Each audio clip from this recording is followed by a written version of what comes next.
qaraxaano kale ma baleeshay qarax soobaan ku maslina kan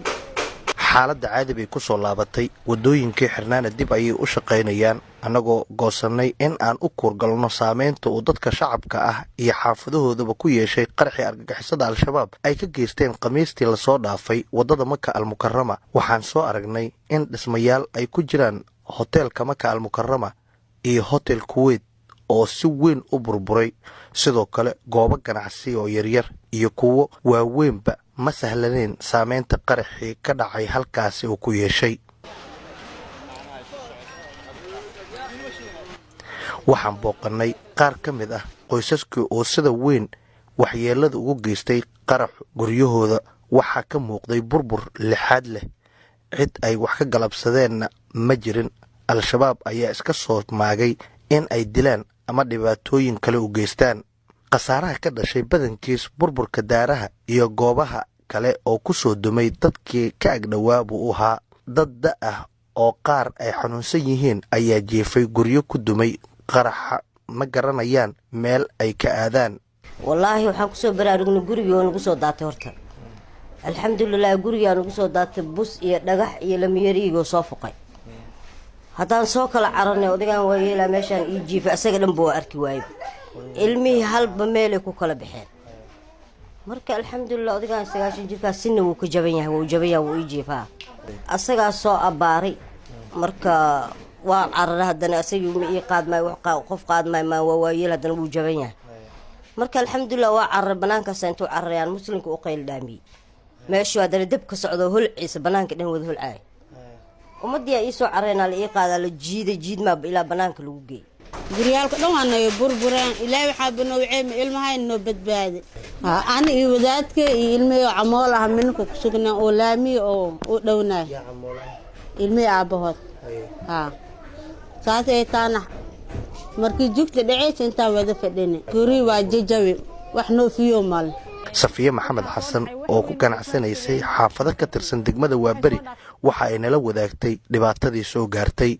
wallahi qasaare waa iska jira reerkan ayagana guriga ka dumay reerka kale oo sii jeeda sidoo kale qasaarooyin waa iska jira halkan dhimasho jirto hoteelkan ayagana sidoo kale dada ku dhintaa 6 qofood ku dhimatay iyadana dad ka shaqeynaya iyo arday jaamacada baranayo reerka qaraabo laha oo deganaa hotel sidoo kale hooyo jimci iimaan waa qof da ah waxa ay tiri hanala ka daayo qaraxyada amni ayaan rabnaa dawladeenu ha noo raadiso oo ha nagu maamusho qaraxiya awoo soo ilaahay ogoodoo fahmay anagoo iska jeejefno wal waxa kor naga soo daatay lamyeer kor naga soo daatay rafaad noo ma dhigna rasino ma dhigna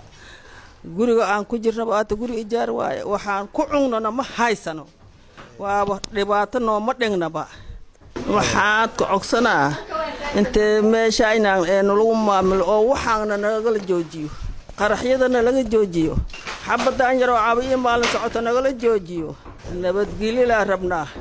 waa in la rafaadin waa u jeedin idinka naftiina u jeedin in la rafaadi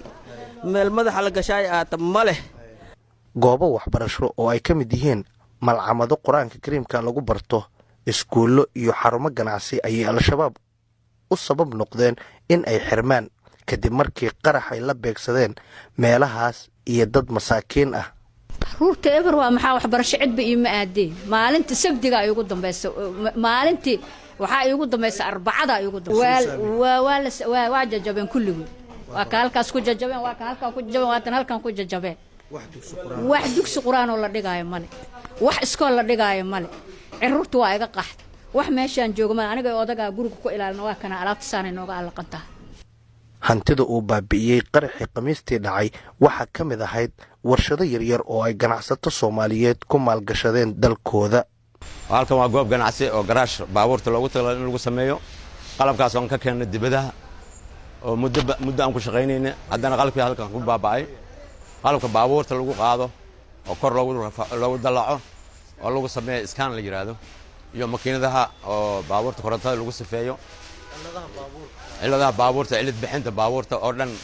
dhinaca korontada dhinaca makaanikada kulli halkan aan ganacsi ku lahayn halkan waa magaciisi dhowr makiinado ku baaba'een iskaanka wax gaaray labada iskaan adiga iyo 3 makiinado ku jajabtay iyo gaarigaas oo halkan yaalo asana ku baaba'ay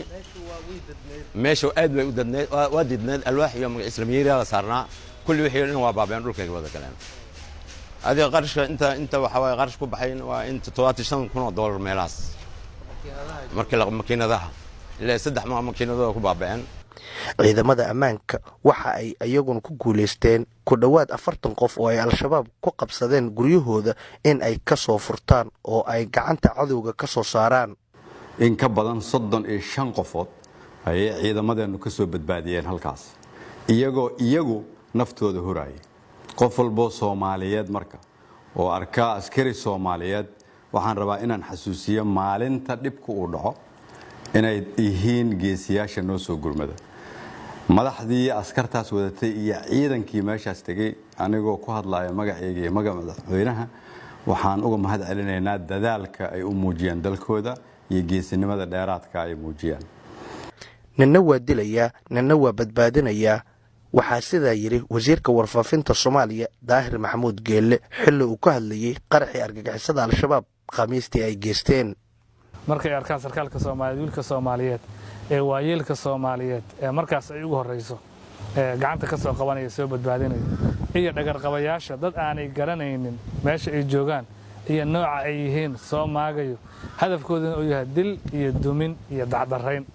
dhinaca isbitaalada oo ay dawladdu guddi u saartay waxaa socda qiimeyn lagu ogaanayo dadka xaaladahooda halistu tahay si loogu raadiyo caafimaad iyo badqab dibadeed sugaal macalin maxamuud warbaahinta qaranka Soomaaliya